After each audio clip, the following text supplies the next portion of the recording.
URO के लिए इतने दिन मैंने कभी भी आपको श्योरिटी से नहीं कहा है कि यूआरओ को लेकर के क्या है। आप बोल रहे थे सर, मैं जब पॉइंट आता देखिए कभी भी मैंने क्लियरली नहीं कहा। अब यूआरओ का मामला ही चल रहा है, एसआई से भी ज्यादा अब यूआरओ खुल करके सामने आने वाला है। सारी बातें सामने आ चुकी कि 40 लाख किसने दिया था, 18.5 लाख पहुंचे, फिर इस तरीके से हुआ। ये सारी चीजें आगे आ रही है। यूआरओ को लेकर के आपको पता है कि पहले स्वतंत्र पदों के ऊपर ये वैकेंसी आई थी, ठीक है, जिसके अंदर आपका अगर मैं बात करूं तो ईओ के लिए 63 पद और आरओ के लिए आपके 14 पद थे।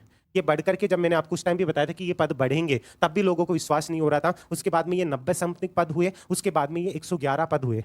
ये ध्यान से समझ लीजिएगा। उस टाइम पे भी आप पुरानी वीडियो अभी भी पढ़े हैं, जाकर के देख लेना। उमेश शर्मा पे ट्रस्ट करने में अगर आपको कोई प्रूफ चाहिए ना, तो प्रूफ जाकर के आप चेक कर लेना कि उमेश शर्मा ने बोला था। जब भी मैंने ये बोला था कि पद जो खत्म होंगे वो 240 के आसपास तक जब होगी, अगर सरकार इसमें संज्ञान नहीं लेती है तो देख लेना ये पूरी अभी कितने पद और रिक्त है, 90 प्लस पद और रिक्त है। इस तरीके से ये अगर मैं बात करके चलूँ ना तो ये 200 प्लस है, यानी 200 से 300 पदों के बीच के अंदर, ध्यान से समझ लीजिएगा, 200 से 300 पदों के बीच के अंदर है ये नोटिफिकेशन आपको देखने मिलने वाला है।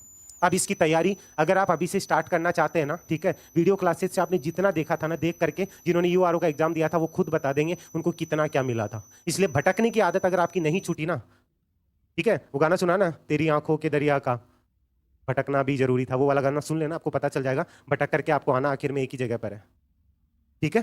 तो इसलिए भटकन से अगर फुर्सत मिल चुकी है, एक इंसान पर विश्वास करना सीखो। भटकने वाले हमेशा जिंदगी में भटकते रहते हैं, उनको कभी भी एक ठिकाना नहीं मिलता है।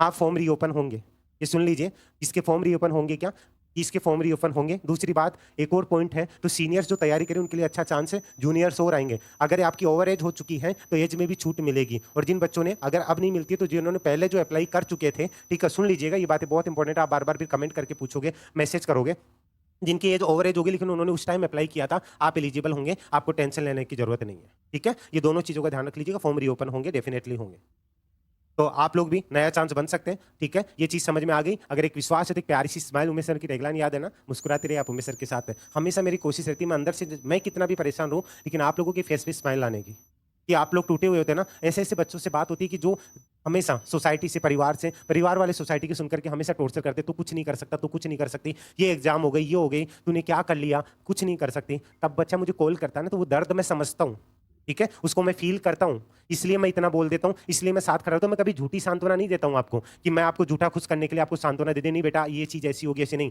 मैं नहीं होता तो मैं क्लियरली मना कर देता हूं, लेकिन जो चांस है तो वो चीज आप डर रहे हो तो उससे अच्छा एक बोली का सहारा होता है। मारवाड़ी में कहावत है ना कि बोली का सहारा से आदमी पहाड़ पर से कूद जाए। उस टाइम पे आपको किसी इंसान की जरूरत होती है, कोई मुझे आके संभाले। उस टाइम मैंने कोशिश की हमेशा खड़े रहने की, तो क्या ये गलत किया है? और उस पर आप उंगली उठा देते हो, आपने तो बोला था ना, ये बोला था ना, वो बोला था। तो जिनकी इतने प्रॉब्लम है ना, तो जाकर के वहां सीएम हाउस चले जाया करो। और ये जो आपका ईओआरओ है, पार्ट ए और पार्ट बी, ये दोनों आपका एग्जाम चाहे साल में हो चाहे 1.5 साल में हो, ये आपकी एग्जाम तक अपडेट होते रहेंगे।